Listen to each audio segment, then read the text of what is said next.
اور وہ چیزوں کو فراست کی نگاہ سے دیکھتا ہے. ٹھیک ہے. تو وہ چیزیں یا چیزوں کے وہ پہلو، معاملات کے وہ پہلو جو عام آدمی کی نظر میں نہیں آتے ہیں، وہ اس فراست کی وجہ سے ان پہلوؤں پر بھی غور کرنے لگتا ہے. اسی لیے جب وہ رائے دے گا کسی چیز میں تو اس کی رائے بڑی صائب ہوگی. ٹھیک ہے. تو اس سے تیسری آنکھ سے یہ مراد ہے. اس کو باطن کی آنکھ بھی کہا جاتا ہے. ٹھیک ہے. ہم لیکن باطن کی آنکھ ہم اس کو فراست کہہ دیں گے. ٹھیک ہے، فراست کہیں گے. یہ بالکل ٹھیک ہے. اچھا، یہ ایک سوال کسی نے بھیجا ہے اور وہ یہ ہے کہ ظاہری اعمال جو ہیں وہ بڑے ضروری ہیں، لیکن صوفیہ کے ہاں باطنی اعمال کو اتنی فوقیت کیوں دی جاتی ہے؟ کیا ظاہری اعمال بھی اتنے ہی ضروری نہیں ہیں؟ میں نے ابھی تھوڑی دیر پہلے اسی پروگرام میں ایک چیز ایکسپلین کی کہ اعمال کس چیز کا نتیجہ ہے. ہماری سوچ اور ہماری نیت یا ارادہ. جب ہماری سوچ نیک ہو جاتی ہے تو اعمال خود بخود ٹھیک ہوتے ہیں. یہ فقیر لوگ جو باطنی اعمال ہیں ان سے مراد یہ ہوتی ہے کہ وہ خلوت میں بھی اور جلوت میں بھی وہ رب تعالیٰ کے خوف سے لرزتے رہتے ہیں. ان کی خلوت جو ہے وہ بھی اتنی ہی پاکیزہ ہوتی ہے جتنی ان کی جلوت. ٹھیک ہے. تو باطن میں بھی وہ اتنے ہی صاف ہیں جتنے ان کے ظاہری اعمال. ٹھیک ہے. تو باطن پاک کرتے ہیں تو ظاہر خود بخود پاک ہو جاتا ہے. ٹھیک ہے. لیکن ہم جیسا گناہ گار آدمی کے لیے ضروری ہے کہ پہلے اپنے ظاہر کو پاک کرنا شروع کرے تو باطن خود بخود پاک ہوتا چلا جائے گا. یہاں یہی ضمنی سا سوال ہے چھوٹا سا کہ ظاہر کو پاک کرنے سے باطن پاک ہو جاتا ہے. جی، یہ لازم ہے. تو کیا میں اس کی آپ کو ایک پروف دے سکتا ہوں. جی. کہ قرآن یہ واضح الفاظ میں کہہ رہا ہے کہ نماز انسان کو برائیوں سے روکتی ہے.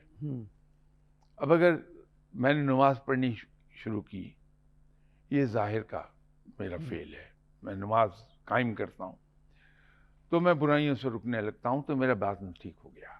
ٹھیک ہے، بالکل صحیح ہے. اور اسی طرح سے باطن پاک کرنے سے بھی کیا ظاہر پاک ہو جاتا ہے؟ اتنا ہی وہ تو بڑی پکی سب بات کچھ ہے پھر کہ یہ فقیر لوگ اصل میں ان کی تربیت کا ایک خاص سیکوینس ہے کہ یہ پہلے اپنے پاس جو شاگردی میں آتا ہے ان کی، اپنے شاگرد کی سب سے پہلے یہ انا ختم کرتے ہیں، جس کو ہم عرف عام میں کہتے ہیں. وہ اس کو ختم کرتے ہیں، اس کی ظاہری زیبائش کو ختم کرتے ہیں کہ اس کے بال ختم کر دیتے ہیں، اس طرح پھیر دیتے ہیں. پھر جوتے سیدھے کرتا ہے وہ آنے والوں کے irrespective of his social status. اگر بادشاہ بھی ان کی شاگردی میں آ جائے گا تو اس کے ساتھ بھی یہی سلوک ہوگا. وہ لوگوں کے جوتے صاف کرے گا، ان کو سیدھے کر کے رکھے گا. اس کے بعد وہ اس آدمی اپنے استاد کے پاس آنے والے مہمانوں کے جھوٹے برتن ریموو کرے گا، ان کے جھوٹے برتن دھوئے گا. پھر اگلی سٹیج آ جائے گی کہ وہ کھانا سرو کرے گا مہمانوں کو. آخری سٹیج یہ ہوگی کہ وہ لنگر تقسیم کرنے کے لیے بیٹھے گا. یہ تربیت کا ایک پہلو ہے. دوسری طرف اس کے عبادات اور ذکر اذکار کا پہلو ہے کہ وہ 5 وقت کی نماز جماعت کے ساتھ پڑھے گا، قرآن پاک کی تلاوت صبح دوپہر شام کرے گا، ذکر اذکار اس کو دیے جائیں گے جو قیام اللیل کی طرف چلا جائے گا، یوں آسان لفظوں میں کہہ لیجئے. تو وہ عبادات کا جو اس کی سائیڈ ہے اس میں وہ قیام اللیل اور فرض اور نفلی عبادات. دوسری طرف تربیت یہ ہے کہ اس کی انا ختم ہو جائے. جب انا ختم ہوتی ہے، زیبائش سے دور ہوتا ہے تو اس کے دل سے دنیا کی محبت نکلتی ہے. جو صحیح استاد ہے روحانیت میں، وہ اپنے پاس آنے والے آدمی کی سب سے پہلے دل سے دنیا کی محبت نکالتا ہے. کہ ایک بار دنیا کی محبت نکل گئی اس کے دل سے تو اس کے لیے اس راہ پہ، اللہ کی راہ پہ چلنا آسان ہو جائے گا. ٹھیک ہے، بالکل صحیح ہے. اور وہ قربانی کی طرف لے کے جاتا ہے اپنے شاگرد کو کہ اگر کوئی مہمان آ گیا اور یہ کھانا کھانے بیٹھا ہے تو اپنا کھانا اٹھا کے مہمان کے سامنے رکھ دے گا، خود بھوکا رہ جائے گا. کوئی مہمان آ گیا، سردی ہے، تو اپنے بستر مہمان کو دے دے گا اور خود بوری کے اوپر گزارا کر لے گا. تو یہ اسے جو احترام آدمیت ہے اس کو لے جاتے ہیں ادھر کو، کہ وہ آنے والے انسان کا احترام کرتے ہوئے اس کو بہتر چیز دے گا، خود اس سے کمتر چیز استعمال کرے گا. اجازت دیجیے ایک چھوٹی سی بریک کے لیے. بریک کے بعد دوبارہ حاضر ہوتے ہیں آپ کی.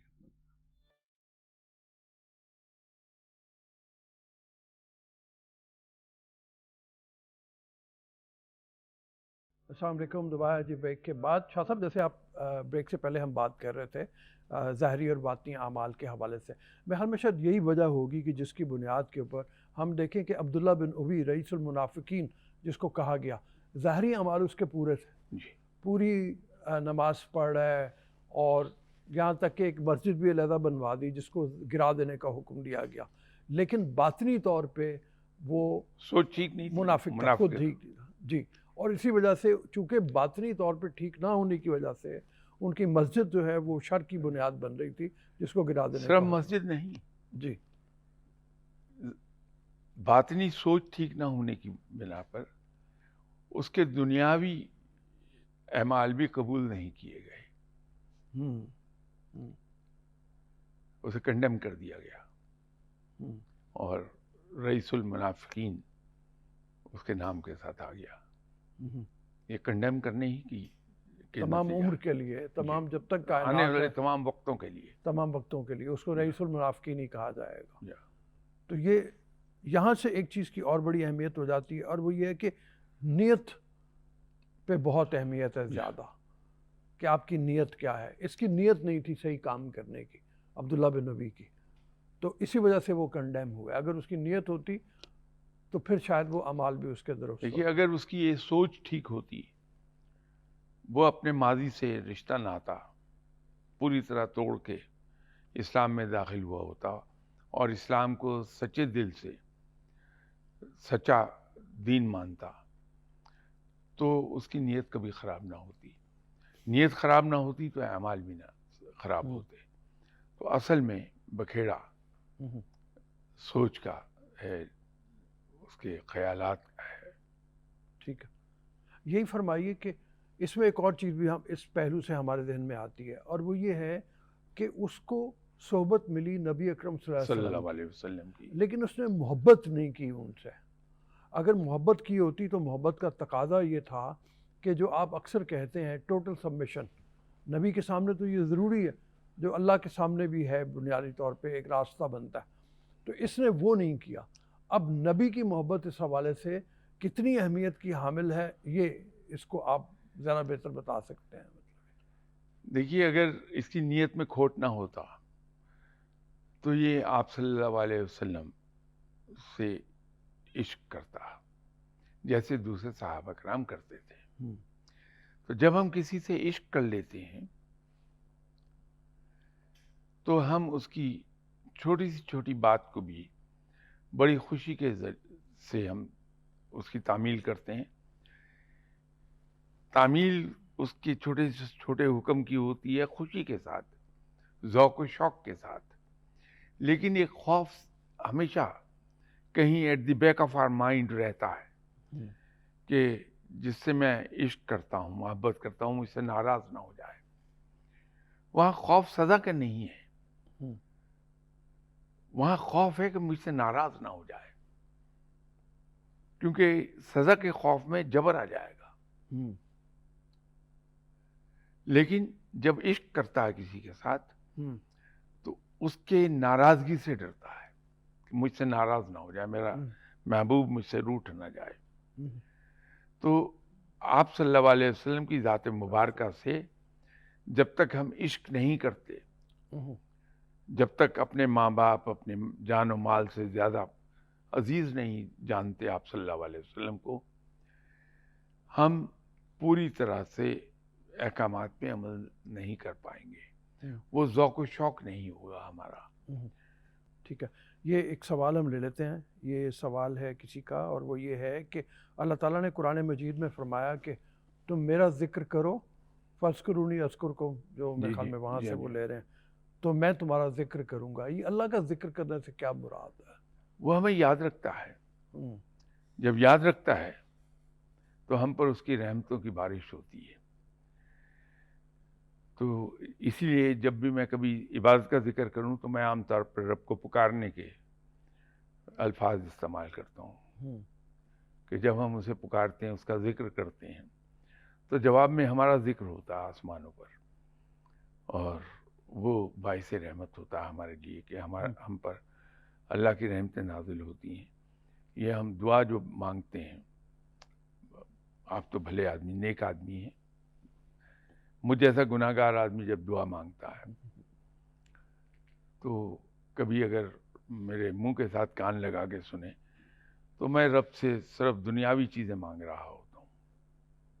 اور عجیب چیز ہے کہ میرے ذہن میں آج تک کبھی نہیں آیا کہ آپ صلی اللہ علیہ وسلم نے کبھی دنیاوی دعا کی ہی نہیں، دنیاوی چیزوں کے لیے، صرف امت کی بخشش کی ایک ایسی چیز ہے۔ ورنہ حالانکہ آپ صلی اللہ علیہ وسلم تو معصوم تھے، گناہ کا کوئی سوال ہی نہیں پیدا ہوتا، لیکن بخشش کی، مغفرت کی دعا مانگتے تھے اپنی رو رو کے، تو امت کی بھی دعا مانگتے تھے۔ ہمارے پاس مانگنے کو بہت چیزیں ہیں رب تعالیٰ سے۔ ہم رب سے رحم مانگیں، اس سے اس کی مغفرت مانگیں کہ وہ ہماری مغفرت فرما دے رب۔ جب رحم مانگتے ہیں تو در حقیقت ایک لفظ کے ساتھ ہم بہت سی چیزیں کہہ رہے ہوتے ہیں کہ ہم رب تعالیٰ کے سامنے اس چیز کا کنفیشن کر رہے ہوتے ہیں کہ ہم تیرے قصوروار ہیں، ہم خطا کار ہیں۔ اس لیے کہ رحم کا سوال وہی کرے گا جو مجرم ہے۔ ہم رب کے حضور یہ اقرار کر رہے ہوتے ہیں کہ تو سب سے بڑا ہے، کیونکہ انسان رحم اسی سے مانگتا ہے جس کو سمجھتا ہے بہت طاقتور ہے، مچ بیونڈ می، مچ بیونڈ می، تو اس سے پھر رحم ہی مانگتا ہے۔ تیسری چیز یہ ہے کہ ایک انکنڈیشنل، انکوالیفائنگ کنفیشن اللہ کے حضور کر رہے ہیں، کیونکہ رحم وہ مانگے گا جو یہ تسلیم کر رہا میں گناہ گار ہوں۔ تو اس سے ہم یہ کہہ رہے ہیں کہ ہم گناہ گار ہیں، اور میرے پاس کوئی جسٹیفیکیشن نہیں ہے کہ میں نے یہ سارے گناہ کیوں کیے، جسٹیفائی نہیں کر پاؤں گا میں، اس لیے میں اس میں جاتا ہی نہیں کہ میں نے گناہ اس لیے کیا تو مجھے معاف کر دے۔ میں رحم مانگ رہا ہوں۔ رحم اسی وقت مانگے گا جب اس آدمی سمجھتا ہے میرے پاس کوئی جسٹیفیکیشن نہیں ہے۔ تو یہ ساری چیزیں اس ایک چیز میں آتی ہیں جب ہم اللہ سے رحم مانگتے ہیں کہ یا اللہ تو مجھ پر رحم فرما دے۔ اب اس سے ایک اگلا قدم بھی ہے کہ جب اس سے ہم نے اس کا رحم مانگا، اس سے معافی مانگ لی کہ یا اللہ تو میرے گناہ معاف فرما کے مجھ پر رحم فرما دے، تو ایک قدم آگے چلے آتے ہیں ہم کہ یا اللہ تو مجھ پر اپنی رحمت نازل فرما۔ اس سے ہم توفیق مانگ سکتے ہیں کہ یا اللہ تو مجھے توفیق بخش کہ میں تیرے بتائے ہوئے راستے پر چل سکوں۔ آخر پر اگر ہمارے اندر اتنی ہمت ہے، حوصلہ ہے، تو ہم رب سے یہ کہہ سکتے ہیں کہ یا اللہ تو میرے اوپر اپنی رحمت نازل فرما اور تو مجھے اپنا آپ عطا فرما دے۔ مطلب یہ ہے تو مجھے اپنا بنا لے۔ تو یہ جب میں نے یہ کہہ دیا کہ یا اللہ تو مجھے اپنا بنا لے تو مجھے تو سب کچھ مل گیا، رہا کیا پیچھے؟ تو میں مانگ کیا رہا ہوں اللہ سے؟ ہوں،